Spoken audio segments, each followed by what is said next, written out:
Hi, my name is Karl Rego and I'm based in London. I've been an interim director for the better part of a decade, and I first joined the IIM 5 years ago. So far I've completed over a dozen interim engagements. A bit about my background. I have over 20 years experience in leading transformation and driving growth in Fortune 100, mid-market and scale-up companies in the US, UK, and Europe. For example, earlier in my career, I was a director at the world's largest healthcare company, which is based in the New York City metro area in the medical devices industry. And in that role, it really was a case of there being lives on the line. So I learned, as the song says, if you can make it there, you can make it anywhere. But seriously, that's where I learned how to deliver under pressure. And I bring that healthy sense of urgency with me everywhere I go now. Since that time, I've held roles such as chairman, CEO, COO, board advisor, and non-executive director, as well as functional positions such as sales marketing director and strategy director for purpose-driven businesses. At this stage of my career, I'm privileged to often be invited to share insights and thought leadership at conferences and in the media on topics such as leadership in times of crisis and ongoing change, as well as scaling up businesses. And my experience now covers the tech, professional services, financial services, and healthcare sectors. Why do I prefer doing interim work? It's an opportunity to make a real difference at mission-critical times with companies. We step in and help them sculpt the fog and shape and implement strategy to help with transitions. What are the main challenges? It's the proverbial case of the map is not the territory. So an interim needs to step in and read the dynamic quickly. Time is of the essence. And we're collaborating with a variety of different personalities to make sure we get the balance right, to be mindful to not have our culture eat our strategy for breakfast. Can I think of a good example of my interim work? Sure.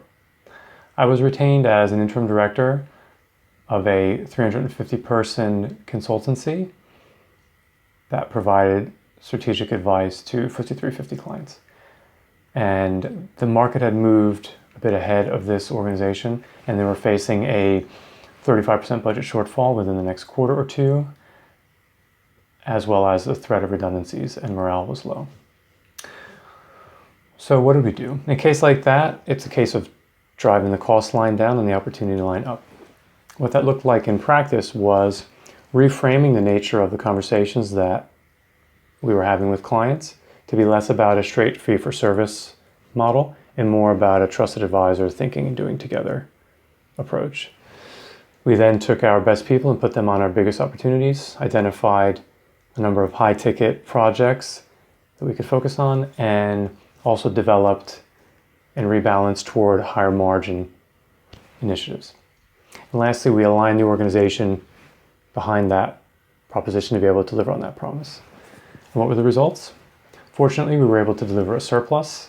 We retained 100% of the premier clients, and we grew sales by a third from a standing start. And all that, thankfully, without having to make any redundancies. What sets me apart as an interim? I believe it's my why, my how, and my network. I'm very passionate about helping organizations and individuals to realize their full potential. And how I do that is by having a people-first approach, which is then supported by expertise in process and technology. I've learned to frame my engagements quite flexibly with clients nowadays. So there's the option of either working on a full-time basis or fractional sort of arrangement. And then also more recently, I've seen a number of clients that prefer to start out as a board advisory engagement where I'm helping to facilitate through management action planning and strategic, say, horizon scanning. And then from there, we look to frame the engagement as we like. And lastly, throughout my career, I've been able to build up a broad and diverse group of contacts who I work with, and that's very helpful in business development and accessing capital. What has the IIM offered me? A wonderful group of people, insights from the annual survey, and a valuable third-party accreditation. In closing, just like to say that leadership today requires a cool head and a warm heart, and I believe that is what I bring to the boardroom table for my clients. If this has resonated with you, I invite you to contact me via email or on LinkedIn. I look forward to hearing from you.